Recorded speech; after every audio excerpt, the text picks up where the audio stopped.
when I was at Mongo, the stock was $80 and it's like 500 now. And so like I'd have almost 7 figures in stocks if I stayed there for 4 years. So that sucks. I'm trying to figure out, what am I passionate about? What do I love doing? And so what I don't love running a B2B SaaS company. I had a really good time selling products at B2B SaaS companies. I thought it was fun. I thought it was challenging, and like you can make good money from it. Assalamu alaikum wa rahmatullahi wa barakatuh. How's everyone doing? Welcome to the Deen and Deals podcast. Today we have somebody that personally I'm a huge fan of, Troy Munson, CEO of Demo. Troy, marhaba habibi. How are you doing today? Marhaba. I'm good, Ben. How are you? Doing well. Thanks so much for joining. And you're joining us from Wisconsin? Wisconsin. Yeah, Madison, Wisconsin. That's what's up. Now, you and Mohammed know each other. Is that right? You guys used to both live in Raleigh. Tell us about that, guys. Yeah. And Raleigh, how did we end up going to Starbucks? I remember kicking in at Starbucks. I don't remember how it all started. Shout out. Okay, so LinkedIn, obviously met you on LinkedIn. You were posting, you were at Proofpoint, I think. And then I saw that you were based in Raleigh, so I hit you up and I said, hey man, I'd love to meet in person. And I asked where you were living, and it was like in a city called Wendell.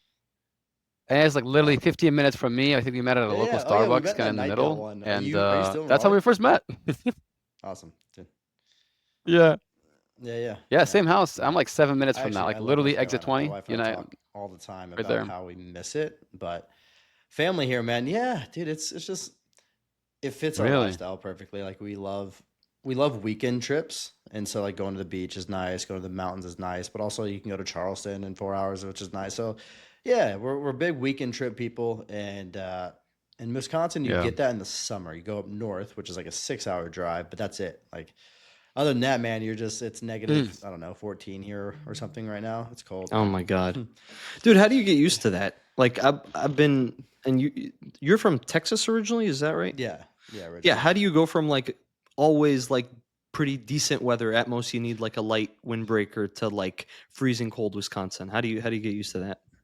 I mean, you don't go outside, and it's almost like this, I don't know, as I got older, the warmth started to bother me more, but I was always a heat guy. Like I love like just being out in the sun and sweating and being at like a pool. But then you have kids and you're carrying kids around and you're getting sweaty just from like stepping outside. Maybe that's the reason why. But as I got older, the heat started to bother me. And so it's almost like not North Carolina per se, but Texas. It's just two opposite extremes. So Texas is like, hey, it's 111 degrees outside with 70, 80% humidity. It's too hot to go outside, so stay inside. It's too cold to go outside, so stay inside. So it's almost the same. Let's just pick your poison. Yeah, but it's cold. Like I have to walk the dogs. That's actually my least favorite thing, is walking the dogs now. And it used to be my favorite thing. So, yeah, walking the dogs sucks in cold weather. Walking outside is nice when it's 70 and you're like Florida, wintertime there, or North Carolina in the fall. But yeah, when it's like 95 and humid in North Carolina, it's not great being outside. So but anyways, lovely state.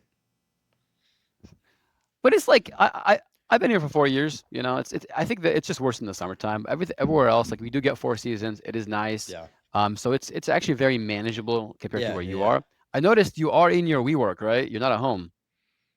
No, so even when it snows, you're still able to drive there. It's not too far. It's not. The roads are fine. There's snow I'm looking right outside the window. There's snow all over the ground, but all the roads dude.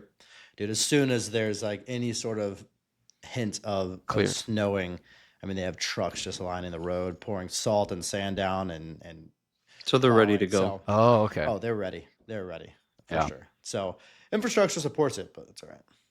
Okay.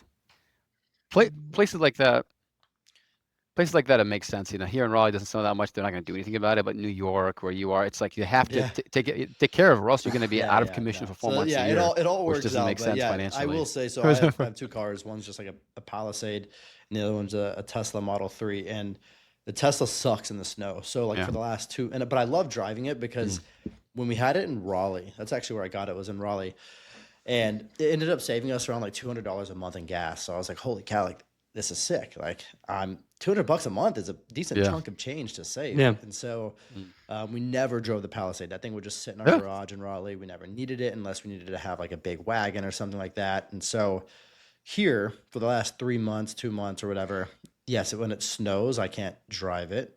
even though they are plowing the roads, like it takes a while for it to get really clear. But every other like all-wheel drive car can drive perfectly fine in like the slush.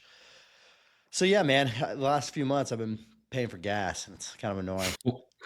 Welcome to our world. It's funny. Oh my I'm God. literally between a Palisade and a GMC Acadia, like Yeah, for like yeah. kind of a mid, because me and my wife are expecting our first kid in 2 months from today. So Congrats, dude. thank you. Congrats. So Wow. we're I know we need the upgrade, especially with like snowstorms like this. Like if you have to leave, if there's any emergencies or whatever it is, just good to have something bigger. So I'm gonna have Yeah. to research the Palisade a little bit more too. Nice car. Nice family car. I feel like the Palisade, the Telluride, the Acadia, the VW Atlas are like the classic. Let's upgrade to a mid-size SUV cars. Like those are like what I see everywhere. But Yeah. great cars, great cars for the most part. Yeah. Yeah. Not too expensive, and it does the job right. I think you get like 3 rows and all that fun stuff. Yeah, for sure, for sure. So, kind of to dive more into it, Troy, like a little bit about kind of my perspective, and I guess the whole conversation. Us three here are all connected one way or another through LinkedIn. If LinkedIn didn't exist, I'm sure there'd be another alternative, but like we probably would never know each Yeah. other. Like me and Muhammad we're literally, I don't know if you know about how we met, but we got together because of LinkedIn. I get Oh, so much sweet. of what I use in my day-to-day sales job and previous sales jobs through your content. Like at my old job, I had in my Google Calendar some of your prospecting tips saved as like, okay, whenever I Hey. panic, hey, Troy, put these, if you don't know how to prospect, like I love your writing style. So, I mean, before all that, before you became the LinkedIn influencer, let's call you, where does it all start? How'd you get into the sales game? Yeah. I know. I know. We all How to hate get that. into We all hate sales, that term, Yeah. right? or like where did it all? Yeah, where did it all start? Yeah. Yeah. Like, what's your story? Like, what's your story of like how you got into being AE and then now Yeah. a founder, obviously? Like, what, someone that hasn't heard about you and like, who Yeah, is yeah, for Troy? Like, sure. help us understand that mini story for Went to like 90 college in seconds or Houston, so. and I was supposed to get into oil and gas. So I don't come from a well-off family at all. Actually, the exact opposite. But my uncle is the only one that's like wealthy in the family, married into it. He has an oil and gas company out in Houston, and he told me, "Hey, if you go to college in Houston, I'll get you a job." And he got graduate, but he's old school, so he's like, "You can't work for me unless you have a 4-year degree. Like you have to prove you can get that." So, went to Houston. Wouldn't have been my first choice. Loved it. Had a great time. But the last semester, it was 2018 when I graduated college, and so the last semester it was April and I graduated May 10th. And so in April, he texted me. He was like, "Hey," or it was a call or something. And he was like, "Hey, can't get you a job because oil and gas was like so far down. It was doing horribly." And he was just like, I can't pay for you." And so I was like, dang, this whole time I thought I was going to get a job. I haven't looked anywhere. So went to a sales career fair in April and stumbled. The very first desk that I stumbled across was Symantec, which was cybersecurity. Knew nothing about it, but I really hit it off with the VP of sales and director of inside sales.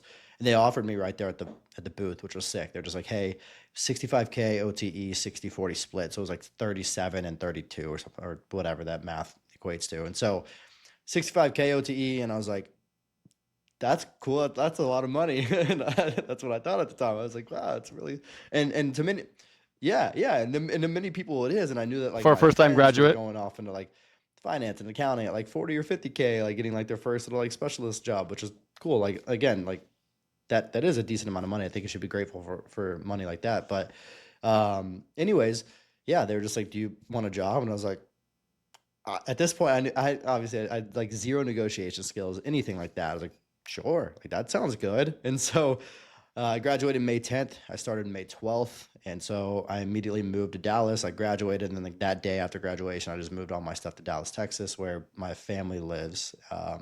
Lived with my mom for a bit, started in Symantec, and then took, for like real reasons, I kind of hopped around every like 18 months or so, mainly for like financial reasons, but also I moved to a couple different places. And so, yeah, hopped around a little bit. My biggest regret is hopping around, to be honest. I wish I would have stayed at a place for more than 3-4 years. I feel like everyone thinks the grass is greener when you're at a sales gig, and many times it's not. But yeah, man, then I ended up at Proofpoint, North Carolina, and moved to Wisconsin, started my own gig, got some funding, and now, yeah, here I am. Love that. You prompted like 5 to 10 other questions I have for you, Troy. But you talk about starting at Symantec, and then like you're also in the cyber world when you jumped around, right? So I went from Symantec, we got bought out. Then I went to software dev. Okay. So MongoDB. Yeah. My biggest career regret was leaving there. Great company, very strict sales process, but you really learn how to sell there. And I ended up having a kid, bought a house, and then this was like, it's okay. So I started MongoDB, and then COVID hit, and COVID hit, and then like OTEs just went through the roof after that. Right. And so COVID hit, had a kid, bought a home, right after about a year, 13, 14 months into MongoDB, bought a home, and I was like, you know what? The pay range is through the roof right now. So I was like, I want more stability because I'm about to have a kid. And so I jumped to another company for more on my base. That was Dremio. Not the best, great team, great people, but just wasn't the best fit. I was mid-market. They sold a large enterprise product. So it was really hard to try to like fit a square peg in a round hole. And so kept trying, didn't really work. And so then I went from there to Martech, where I knew somebody that worked at this company. And then from there to back to cyber. I was like, once I saw, so 2023 is when things started to collapse a little bit, and like people weren't just buying software for the sake of buying software. And so I was at Metadata at the time, and you could just tell like marketing budgets were getting just slashed left and right. They fired like 80% of the team. So I was like, you know what? I'm going to get back to an area where like the tech is needed, or else you can't survive. And so I went back to cyber. No, that's really interesting. One thing I just want to kind of better understand about what you're saying is like when it comes to regret of jumping around, like we always hear it all the time, like don't chase the OTEs and whatnot. But what is it at some of these other places that had maybe more refined sales processes or training opportunities? Like what is it that caused you to regret leaving? Is it that you were to like learn more? Is it for your resume? Is it a little bit of both?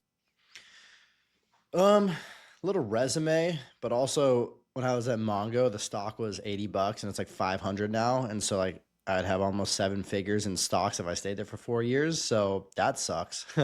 That's like that. I'd say that's honestly the biggest regret is like I didn't get to vest that much, and it blew up. And then everyone that I was with and that I started with, they all ended up being like director of sales at MongoDB, and like they kept jumping up the ladder and getting promoted and making more and more money.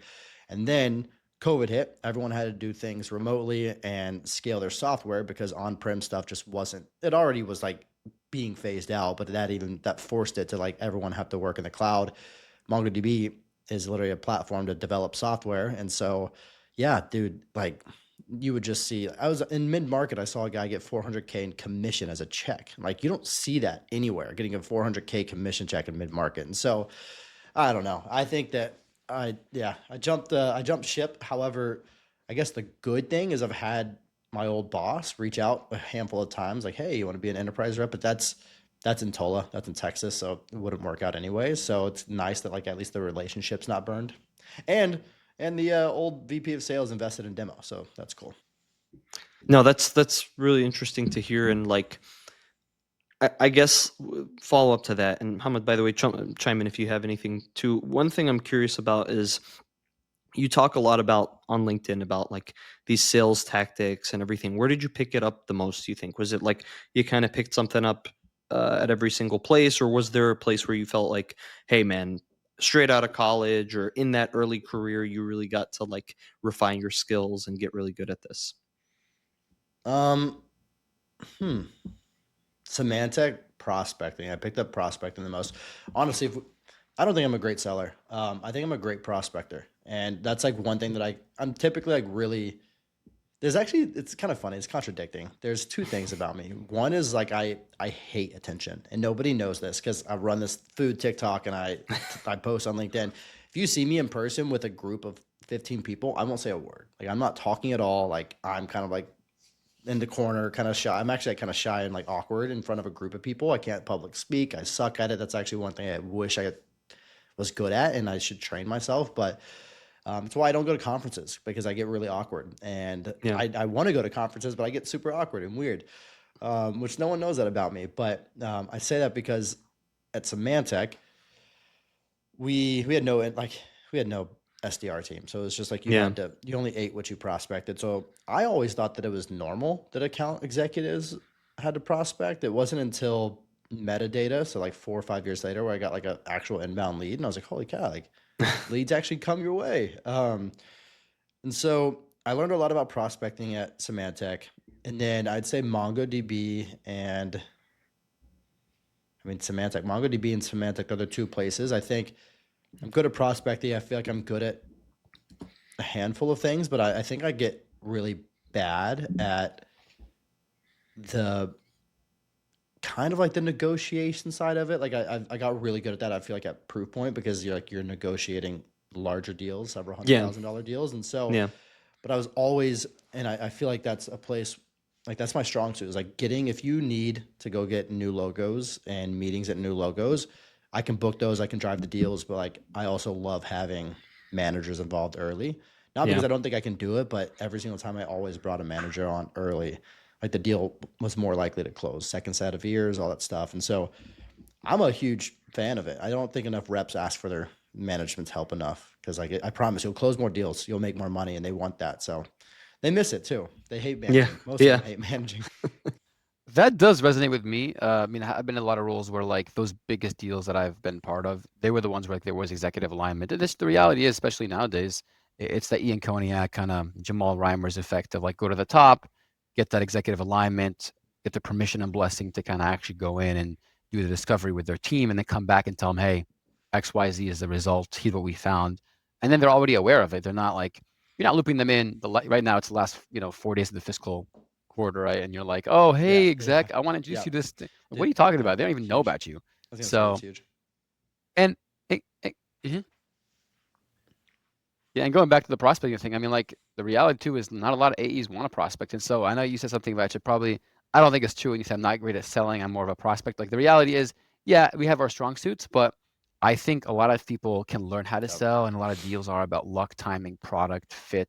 There's a lot of things that are out of your control. But if you think about the average AE, they have a probably 90% non-penetration in their accounts and new logo. So if you're able to get into more, you will have at bats, you will have opportunities. You naturally like, that's the hardest thing to do, in my opinion. You can learn everything else. So I don't know. Maybe unless you're an enterprise, it takes that it's discipline, just man. Like customers that I you're work working in with, and inside no sales right now. prospecting, I started my career like after being a BDR as an inside sales rep. I'm an inside sales rep right now at ServiceNow, and it's not because we have as inside sales reps like accounts that the farming accounts, then the hunting accounts. Like sometimes you do get caught up in that like farming, but like the reps who I've seen exactly, but the reps who I've seen like absolutely kill it are the ones who prospect. I guess, like, was it that you had to prospect, or else like you wouldn't eat? Like what got you to be good at that? Because personally, like, man, I struggle with not even prospecting, but making the time for it day in and day out. You know what I mean? Like that's definitely something I wrote down as something I want to improve. So I guess what would your thoughts be on that? So to directly answer your question, yes, especially at Symantec, again, I had a 30-something K base, and if I didn't prospect, like who knows, I'd walk away with a 40, 50K W2, which is, again, totally fine. But so that's where I learned to prospect. That's where I got all my chops for sure. Is like creative prospecting there is what won, and cold calling is what won there. But I will say, like, for Proofpoint specifically, I pitched myself, because I prospected to get the job. I pitched myself as in, like, I'm here to generate new logo growth. And so what they did, I was the youngest on the team. Besides one person, I was the youngest on the team by, I don't know, 15, 20 years. And even I was the youngest on the team for sure, but somebody was like 35, and I'm right now I'm 31. But everyone else was like, they're nearing retirement, and they're like, they're farming their accounts, like what you said. And so their biggest challenge was getting into the new logos that those older reps did not want to break into. So they just gave me all of them. They just farmed and grew and expanded in their accounts.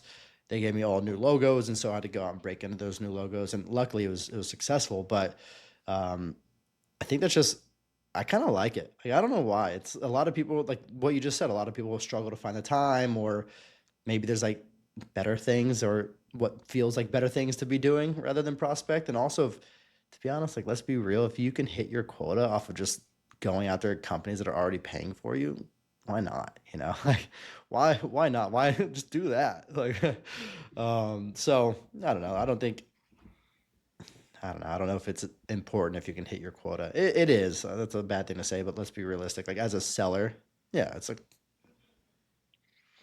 No, you're right. No, yeah, you're right. If you have if customers already paying you, yeah, you can yeah, expand, hit yeah. your number. New Why logo's would you harder. go do the harder thing? New logo is harder, right? Go ahead. But I will say Mhm. I have been in some interviews though where like it's like a farmer hunter role and they're just like, yeah, you've done all new logo, but like how would you do a customer expansion? Like talk to us about that strategy. And I'm just like laughing 'cause I'm just like, I don't know, man. Like if I've proven I can do new logo and I've got, Dude, 300K new logo deals, I think a customer would be a lot easier because they're already paying you. There's an MSA, but some people think it's actually harder. All And right, I'm well, like, this is where I have to do you step get in. that logic? It's Do you not understand that people that easy. say it's Like like harder to grow a customer? it's not as easy as like, hey, you want to buy more? Like you already own this, but it's not that obviously easy. it's But easier it, conversation. It's not cold. yeah, but yeah, it's. I mean, I'm gonna have to agree that if you can hunt for new logos and close a new logo, you can expand into an account. But Absolutely. to your Yeah. point, it's not like, especially at Proof Point, when I landed my first customer, I was like, oh, I could just expand, and it was like pulling teeth trying to get them to expand to another product. Right. But it is not that easy, and they're not just ready to buy just because they're already paying for you. But at the end of the day, like you can milk it for sure. Like new logo, like you're literally not making money at all if you're Yeah. not generating. Yeah. So harder to get new Nothing. logo for sure. Nothing. And I don't understand the logic if someone's like, so tell me how you would run expansion deals. Like, well, I'd just build rapport and I'd stay on top of them and I'd make sure that like I can get into contact with different teams and have many different coaches and influencers in a company. Like that's not as hard as it's like getting somebody that like is literally like, dude, screw off. Like I don't want to talk to you. So We're not Tyler, I'm I trying to know. offend you on the customer side. I know it's hard. I think the idea here is more like, hey, if you, for example, you take a boss new logo hunter that's closed massive deals and got his own logos and closed them, and you take a boss customer one, and then you put them both in yeah, vice versa, opposite situation. You say, hey, customer person never done new logo, go 100% do agree. that one. 100% agree. I think Yeah. he's gonna struggle a lot more than the opposite side because we're used to hunting, we're used to that. I think that's the point, and I think what Troy, what you're saying is if you have that skill set, you're not scared to cold call, prospect, even like building content on LinkedIn, just be putting yourself out there. You will get, prospecting is yeah. easier when they go to your profile and they see you're posting about Yeah. some topic, and then I got one yesterday. Some guy messaged me. He's like, "Hey, 100 users. I want to see a demo." And I'm like, "I don't know you, Yeah. but we are connected." He didn't go to our demo website.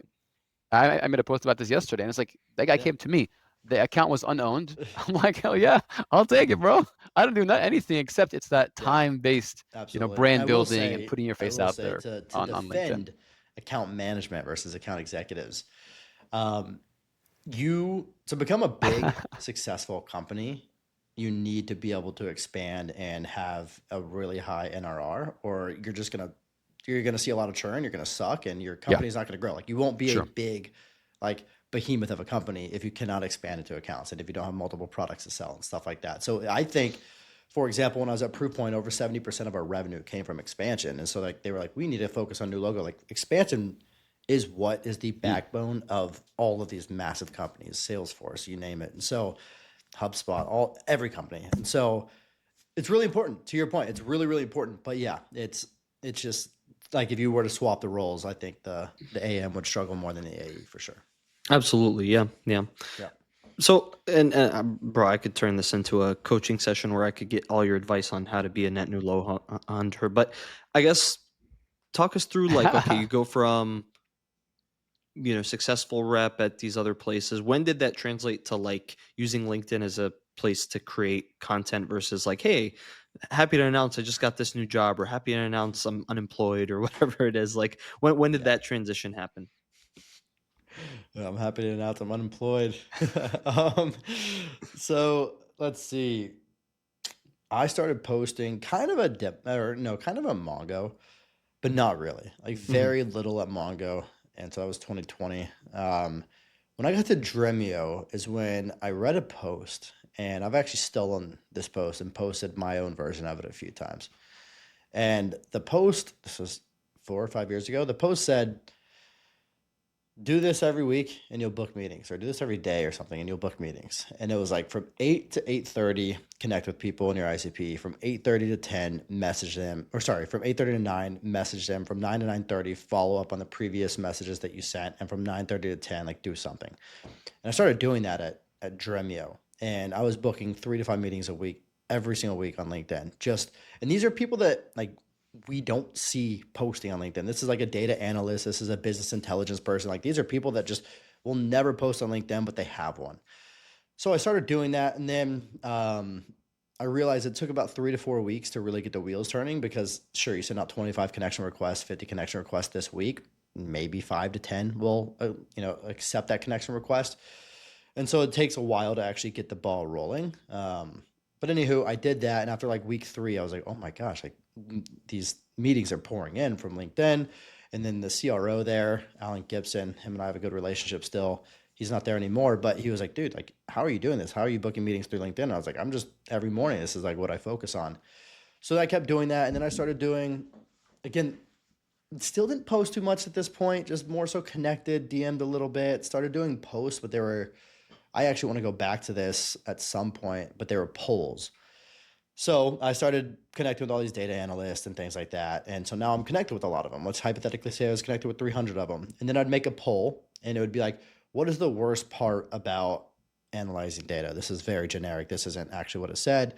And then the 4 parts were all problems that we solved. And so then people would be like, they'd vote. And then now I have relevant information with these data analysts of what's the worst part of analyzing data that I solve for. So I'd be like, yo, Mohammed, I saw that the worst part is actually the ETL process, blah, blah, blah. We actually help with that. Let's chat. And so like I would just reach out to all the poll results. And now that they're all seeing it and voting, I'd get like 30 votes each time, maybe book 5, 7 meetings from it.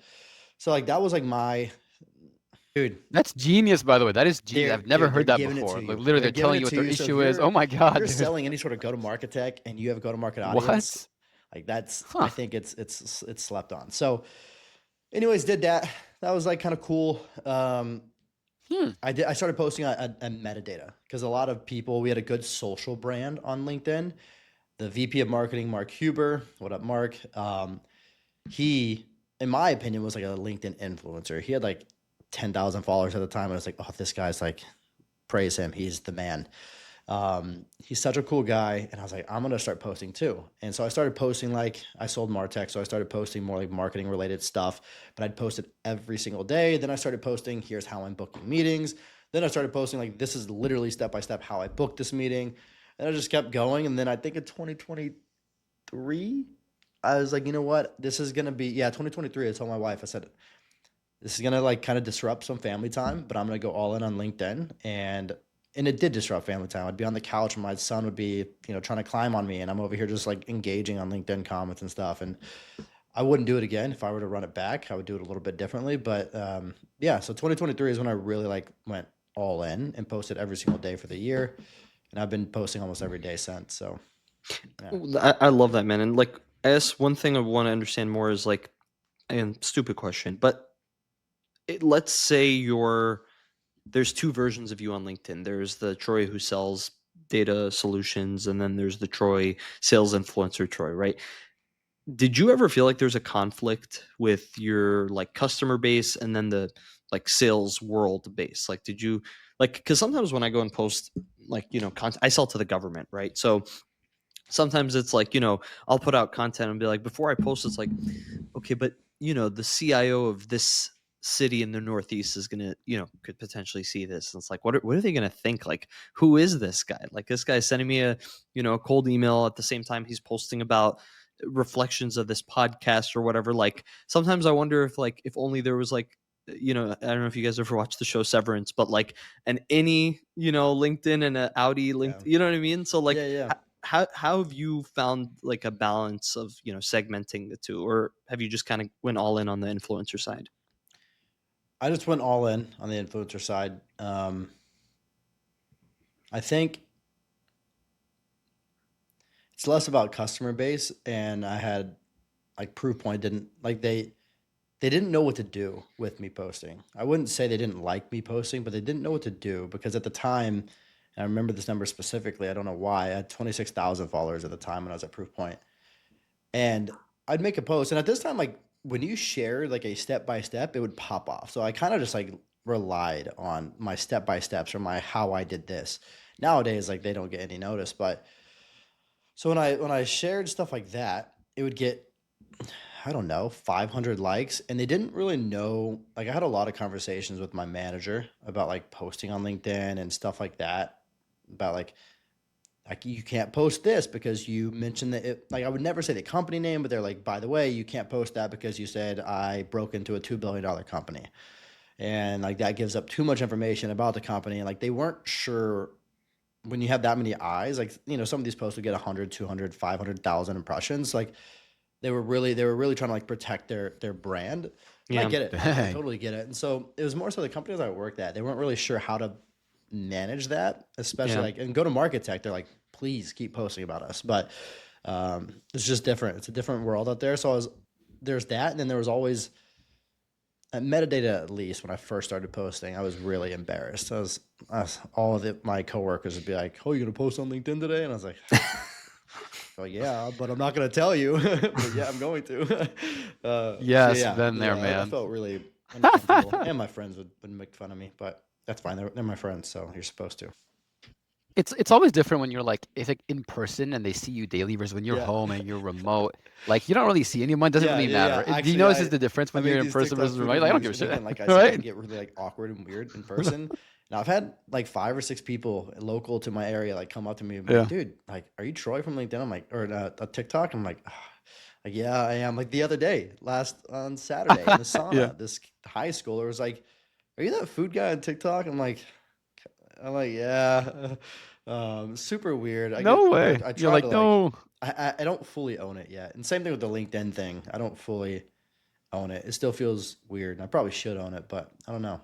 Something about just influencer stuff is, I don't know. I just hate the word influencer because it's like, what is it? Like, who are you trying to influence? Like to me, it's like the way when I look at LinkedIn, especially, I'm not gonna say social media. I barely have anything about Instagram, TikTok. I don't like that stuff in general, but it is valuable and it can help you achieve your goals.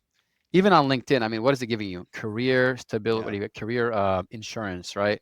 Networking, opens a lot of doors for you. So it's like, to me, I don't care. I'm similar to you. I don't want to get known. I don't want to have eyeballs on me. I'm not interested in that. But you also can't grow and have a brand and be able to monetize if you don't have an audience. So you kind of still have to do it, which is similar to what you were saying, right? The only thing better than being rich and famous is being rich is a quote that I love and I hate, like, I don't know, I'm not trying to influence anybody, but I know, kind of to your point, if you put yourself out there publicly, and I don't care what you do, if you're a fisher and you post fishing videos, the more stuff you post publicly, the more doors open for you. But also the inverse of that, like the more that can go wrong. So for example, and I don't know if I should say this, but I'm going to say it anyways. I posted a video of me eating Hmong food, which was stuffed chicken wings. But I've never had stuffed chicken wings in my life. They're egg roll stuffed chicken wings.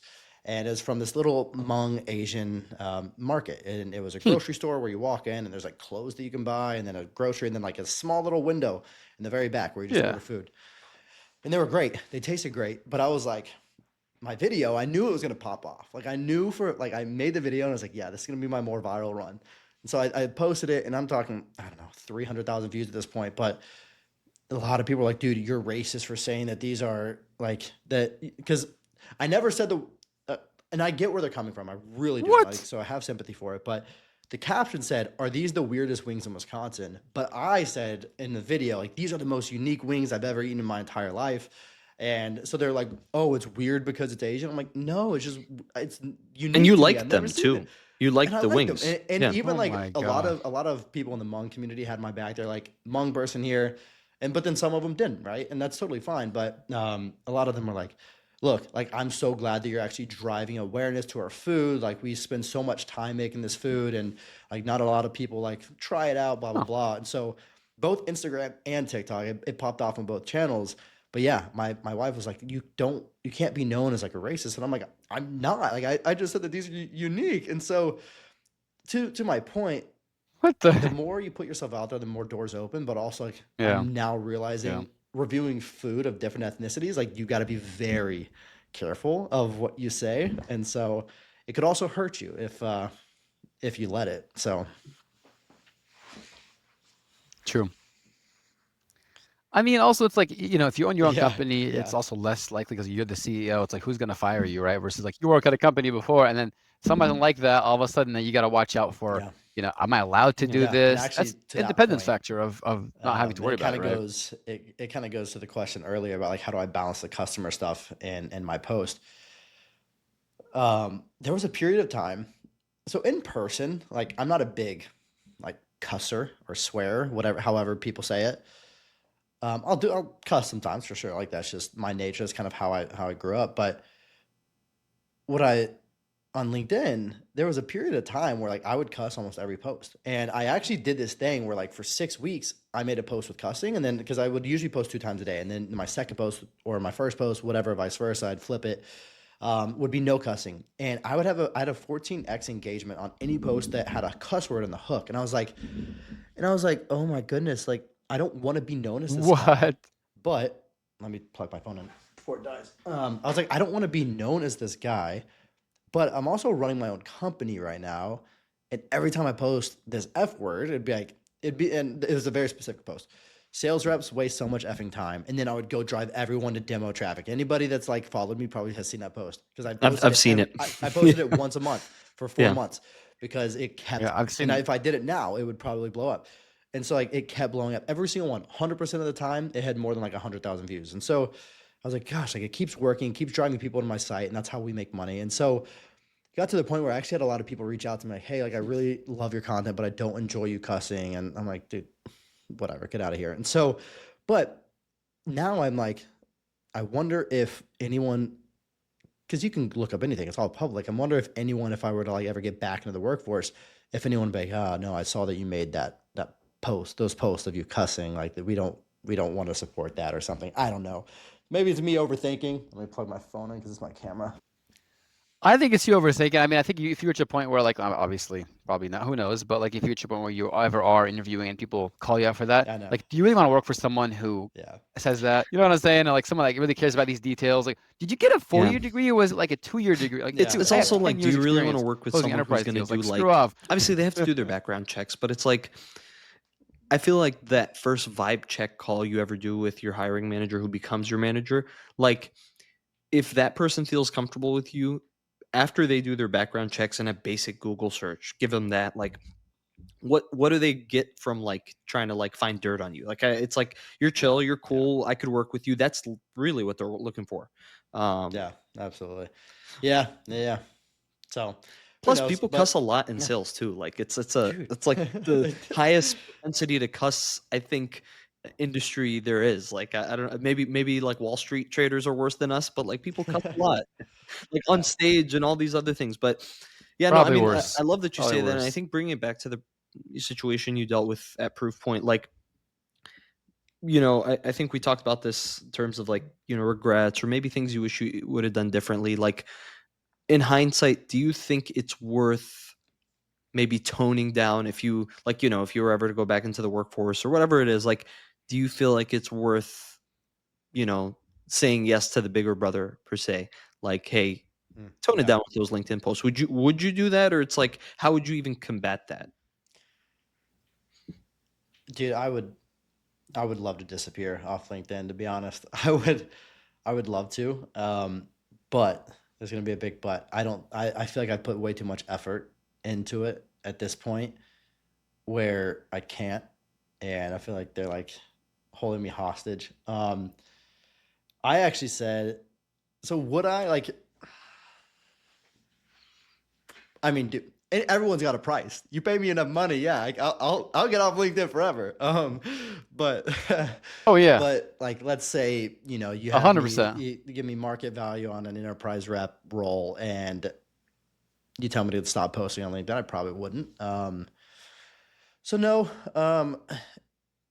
And I've never really monetized my LinkedIn. Like a lot of people post brand stuff, and that's cool. Like I think that you should definitely go get your money. Like you have built an audience, and people want to get in front of that audience, and you have Like it takes a long time to build an audience and a lot of work. And I've never really monetized it because at Demo, we're a software marketplace, and if I posted about a technology that I personally did not use, then it shows bias towards that company. And I wanted to have like this unbiased marketplace of evaluating software. I think I'm going to change in 2026. I told my wife, I was like, you know what? I should just go milk my audience. Like it's been 3 years and I haven't taken advantage of it. And it's not taking advantage, but it's like, if I can pay my mortgage by making a That's post funny. or two a month, why don't I do that? And so lately I've been like tinkering. Like I've only Yeah. been reaching out to tools that I actually use that are in my tech stack for like prospecting and sales. But I'm like, maybe it's time to actually go get paid now. But we'll see. We'll see. Yeah, It makes sense, man. There's no shame in it. You have 52K, whatever. Yeah, almost followers. 53K subs right now, Followers. Yeah. subscribers and Yeah. or connections or whatever you call it, followers on LinkedIn.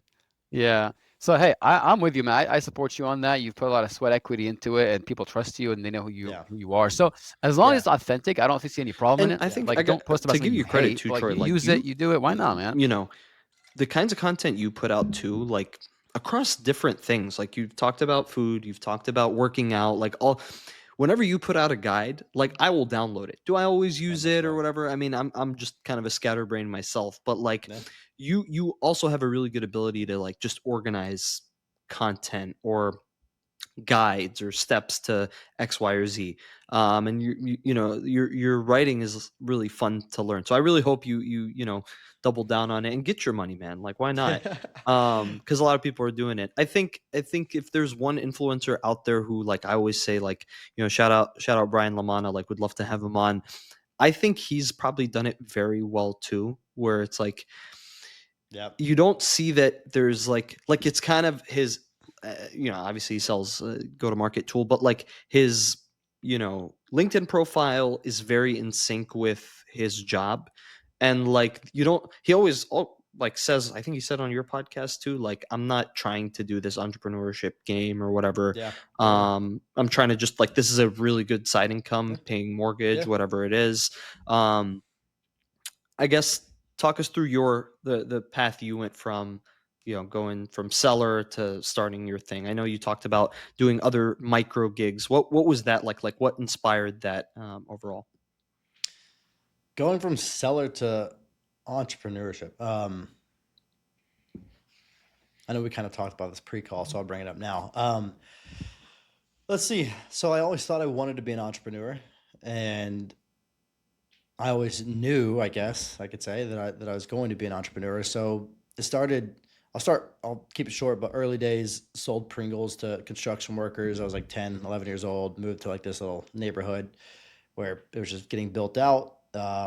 And like I said, it didn't come from a super well off family. So we had like my stepdad had this little vending machine business, and I just always had snacks. And so I'd sold that stuff.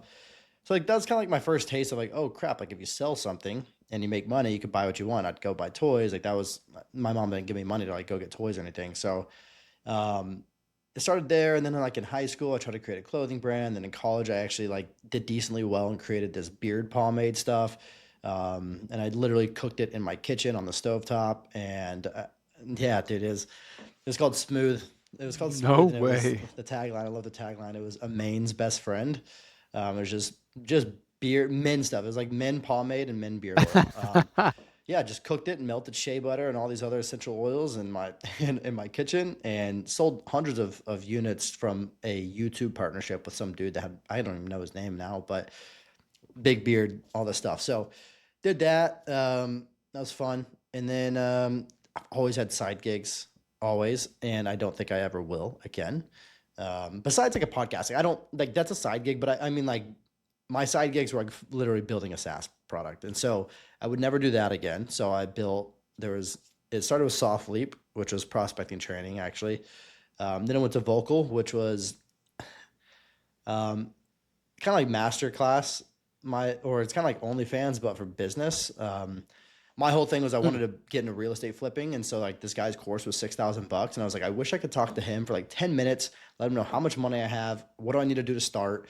And then like I'd pay him 100 or $200 for those 10 minutes. Like I was like, oh crap, I wonder if I can have people like let these influencers in the business world monetize their time in increments. And so built this marketplace, ended up getting like 20 influencers on there, and you could charge like they can set like 5, 10, 20-minute increments, and you had to pay for that time. So tried that, built it out, spent like $30K to build that out, and it failed. Sold that one, and we made our money back. Then I built referral, B2B SaaS referral platform, and sold that one. And again, I quit when times got rough each time, because I was at a really stable job. I was making decent money. Then I'd go and build like this platform, which is so dumb to do on the side. And then anytime that we got to like 10 to 15 like paying customers, and like there's bugs and there's like customer support requests, and like people are actually paying decent money to for your product, you just can't do that on the side of, like, you can maybe build a lifestyle app, like a reminder app or something like that, and run that on the side. But a full-on B2B SaaS platform while you're still doing your company, or while you're still working your W-2, doesn't work. So always did this entrepreneur stuff. And then, to wrap things up, I ended up getting investment from my idea in demo. So we raised a decent amount of money, a little less than $1 million. And so I knew I always wanted to be a founder. And now I'm realizing that it's not as fun as people think. A lot of stuff behind the curtains that people don't show on LinkedIn. Interesting, dude. That's big news. I mean, well, first of all, happy for you that you realize, what you enjoy doing and what you don't want to do. But like, so tell us more, like, what made you, are you like selling it and then moving on to like back to sales rep? What's the plan here? Still trying to figure that out.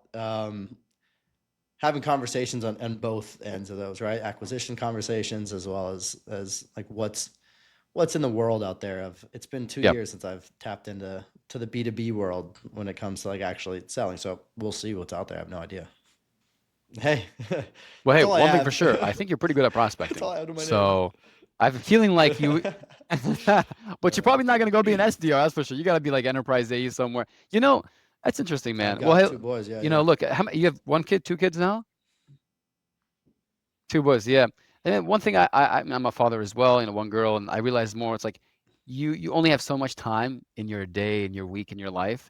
And like you said, sometimes it's when you have that cushion of like a good, remote stellar job, like you're able to spend a lot of time with family and, make some decent money, but still have that time off where you're totally off, and doing a bunch of side stuff. It just takes time. Patala and I running this podcast, and, sometimes it's, in the beginning, it took us like 15 additional hours, 20 hours a week on the weekends to do stuff. Thankfully, now we've narrowed that down to much less time and got efficient using the right tools. But it can take a lot of time away from your focus, and if your focus is the main business, that can be bad, right? So, dang, man, that's one thing I'm curious to hear. Like, Troy, you're obviously going to break a lot of hearts when you say, "Hey, guys, entrepreneurship, it's really not that cool, or it's not that fun, or whatever." Like, if you were to do things differently, would you ever become an entrepreneur again? Or I guess there's 2 questions there. So the first thing is, what would you do differently with these entrepreneurial dreams? How would you like channel that energy? Is it going harder on your job and trying to make, 7 figures as a seller, like we see some people do it? Is it, build up more experience and reputation, and then start later? Or is it, hey, I'm never going to, I would have never done it. And then the second thing is like going through what you've gone through now, you'll probably jump back into the, job market or whatever. Like, will you ever go back to entrepreneurship, or where's your mind at with all those things? Yeah. Where's my mind? It's all over the place. I'd say understandable. So the way I'm trying to figure out, what am I passionate about? What do I love doing? And then I'm trying to figure out how to capitalize on doing that more.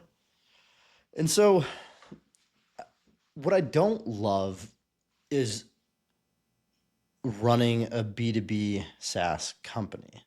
Running one. I had a really good time selling products at B2B SaaS companies. I thought it was fun. I thought it was challenging, and like you can make good money from it. I don't love, like, I don't know, all the ins and outs that go into it, and that could be a conversation for another time. Would I ever do it again? I feel like I'm a very creative person, and so if I ever did, like it, even then I don't like. There's a guy on TikTok and Instagram as well, and his handle is Jack's Dining Room, and he's an ass. Like he's kind of like just a frat bro guy, but he used to make he makes food reviews, and he makes food reviews at like the fanciest places in the entire world. And he gets paid a lot of money to go out to like Thailand and try a $900 steak. Like that's like his whole thing. But he started by just making these videos where he would cuss, like, I'm about to try this effing sandwich. Oh my gosh, like this is so effing good, blah, blah, blah. Like, and it was just like, he was to like, shut up. But anyways, built a 7-figure media and clothing brand and all this stuff now because of this niche. And I said I was going to like post every day on TikTok and Instagram Reels for a year, just like food reviews around Wisconsin, very small TAM. But even then, like that life doesn't seem logistically feasible, right? Like going to travel to Thailand and eat a steak. All right, hon, I'll be right back. I'm going to go fly to Thailand and eat steak and I'll come back home. Like that doesn't make sense. So I know. So I don't know. I love creating stuff. Once a week. I love creating stuff. But now that I've realized like everything that goes into it, like I think I really missed the idea of just like selling. And now I feel like my heart's in like I said I'd never wanted to manage. And as of today, I don't want to manage anybody. But it's starting to sound more interesting to like go build out some sort of enterprise motion, and then who knows, like be a head of enterprise sales, and then like slowly just work your way up the ladder. So be like a people's leader. Yeah. So we'll see. Yeah, but would go ahead, Mohammed. Go ahead. You know, You're on mute. that's a new move. I We talking to Alex Kremer yesterday. Do you know Alex Kremer from LinkedIn? Yeah, I used to work for him at Outreach. He started Alluvia. It's like inner game sales training for sales reps. I'm actually going to one of his retreats this summer, and it was funny, like talking about yes the ice bath guy. Yeah, he does a lot more, but that's one thing he likes doing too. When you tell me about what you didn't like about running a SaaS company, it kind of rings a bell for me because I had the opportunity to build with my friend who was an engineer. I remember that. This like Ask Them Live platform, which is like live. Remember that thing? Yeah. And the reality was like, as much as I wanted to do it, my heart wasn't into it. And I was like, do I really want to run this company? I didn't enjoy that aspect as much as like I like talking to people and selling and making money, but like the logistics in the back end and figuring out the product, I was like, that's just not for me. And so when you say that, it reminds me of what Alex is saying was like, it's not really about the destination. It's about knowing what you like and don't like and the kind of person you want to be in the future. It helps you to get to where you want to go because you're still young. Like, you're probably early 30s, no more than 35, right? 31. Okay. So like we're all in the same age bracket, and like, you're still young. I would say super successful. Many people have never started a startup and done what you've done, and their whole life they'll never even start and accomplish. So I feel like, I'm excited for you because I'm like, dude, this guy, you've done a lot of the hard stuff. You're able to go back and make a living. But I get what you're saying about doing something that you enjoy, that's sustainable, that has a big TAM, that aligns with who you are and what is fun for you. Because that's what keeps you going for 3, 4, 5 years, and you don't get bored of it because it's not a short I do agree with that. fad. And I think that would you agree with that? I'm in this weird like midlife crisis era of my life as well, which is funny. I mean, I guess realistically, the average age that a male lives in the United States is 78, so 39 is midlife. But like I don't know. I keep thinking like I want to spend more time with family. At the same time, I want to capitalize on. I don't want to work till like 65 kind of thing. And I think everybody says this, right? Like I don't want to work. So like, that's why I'm putting myself out there so much is like, I know, and I've experienced it. Like if you put yourself out there, like you can just have financial doors open for you. Just like, hey, here, make a post and here's $2,500. I'm like, dude, that's crazy. Like what? That takes me 10 seconds. Sure. So I don't know. I'm trying to figure out like, how do we go travel more and like experience more cultures and at the same time like still be able to like be happy and like love what I'm doing each day.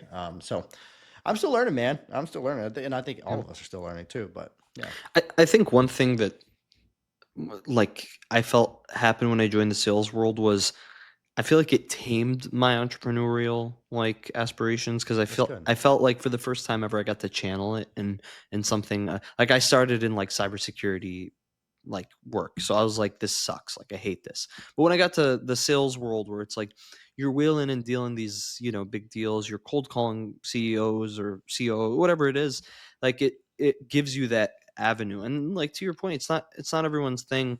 Something I always think about a lot too is like the Rich Dad Poor Dad, Robert Kiyosaki, like he started in Xerox sales, like the OG tech sales, and he built his like real estate empire from there. So I mean, like I think it goes back to kind of like, what's your goal? Like, what's that? Is wealth the goal? Is it financial freedom? Running a company might not, I mean, your experience tells us, right? Like, it might not be that the best way, the most fruitful way. Maybe it's like being that seven-figure seller, or the leader who climbs up, and you can also make a lot of money as a leader too. So that's we appreciate that reflection, man. Yeah, dude. I mean, just gotta keep it real. It's not as pretty as everyone thinks, but honestly, it's getting prettier, I guess. I think with all this, the way that you can engineer stuff nowadays, I was just about to ask you, with like Replit and Lovable, does your, like, I'm sure with the ability to, kind of chat GPT, I know it's not that simple, but chat GPT your ideas, and that world we're heading towards, like, would you still dabble with like building a tool, not necessarily just to sell it, but a tool like, man, I hate this process of my job right now, so I'm going to create this, maybe put it on the App Store. If I get some money, great. Otherwise, it solved my problem. No, if I were to ever create anything again, it would be something that I can hold, something tangible, like something that I could actually see and feel and touch. So something more in the consumer space, but I have no ideas. All of my ideas are literally like B2B ideas, and I wish I could sell my ideas. I even had an idea of how do I create a marketplace of my ideas with business plans behind them so I could sell my ideas, because I've got a lot of ideas. I'm an idea guy, and I'm the same.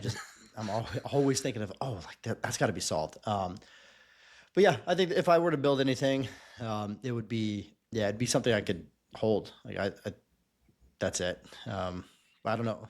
Hey, bro, beards are still in. Like, you can always get back in that tangible game. I'd get 2 customers right here. Yeah, no. You can hold your beard. But yeah, we'll 100%, man. We'll support you. Right now, my mind is how do I move forward with demo, and what's the best move after that? So. Man, well, I'm super excited for you. I've been a big fan of the journey ever since we met, and just seeing you on LinkedIn. And I think I've heard a lot of your episodes with Daniel on the. We haven't talked about it too much, but the Two Dads in Tech podcast. And something cool about that stuck out to me was the rawness of that conversation of like, hey, like, all dads have a similar challenge, and they have similar challenge in life. I want to spend time with my family. I want to be there, 100% focused attention with them. Then you have the other component of like, I want to make money for them and be able to support them. So I got to put my focus elsewhere, but then I'm not with them. Then you're like, well, I got to work out. And I know you work out a lot, and like stay fit and do it. So that takes time away too. And so I think for just staying real and building a daily lifestyle, to me, at least, I've learned that the more and more I talk to successful people, they've built a lifestyle on a daily basis that they're happy today. They're not waiting for later. They wake up in the morning, they do their whatever morning rituals is, their workouts, spending daily time with their family, not missing out key moments for anything. So it was like a, job or side hustle or gym. Like, I think living in alignment with what's most important to you gives you that daily fulfillment. So that's just the thing that we're all working towards, man. I mean, I'm hoping the best for you, and I know you're gonna crush it because you already achieved so much. And I'll be your number 1 fan from here. Awesome. Well, I know we're approaching the end of a conversation here. Fatal, did you have any follow-up questions? I could ask for Troy for days, dude, because you'll put out content. So what that means to me is like, hopefully we'll have to have you on again, and definitely want to give you the opportunity to kind of plug your, where people can find you. Where can people find you, Troy? Yeah, Troy Munson on LinkedIn. And if you care about food in Wisconsin, eat with Troy. That's it. I mean, other than that, who knows? Just Google me. I don't even know what comes up. I'd be scared to Google me, to be honest. And then, of course, the Two Dads in Tech pod. That's definitely. Oh my God! I got a shout out podcast. PDIT. Yeah. Okay. So I'm on there here and there, but it's just like my link. It's just my LinkedIn post for the most part. You got a pretty good. Yeah, you see this dude? Yeah, there is a guy who's based in. I don't know where he's based. There's a doctor, a surgeon, bro. All right. Hey man, if you become a surgeon, you already have SEO going for that online. So you can take a lot of business. That's where you'll find me. And then Two Dads in Tech podcast. If you're a dad, you'll probably find it relatable. Yes, great podcast. We'll link it on the bottom actually. Love the podcast too. They have a lot of amazing conversations. Him and Daniel, great guys. By the way, if you're listening to this and you enjoy this kind of content, please subscribe to us on YouTube, Spotify. we're everywhere. We're also on Instagram and TikTok. Wherever you want to go, you'll find us. Just make sure you like and you share and you give us some feedback if you have any. So appreciate you all for joining. Thanks a lot for being here today with us. And Troy, I'm sure we'll talk soon here, man. Thanks for honoring us with your presence.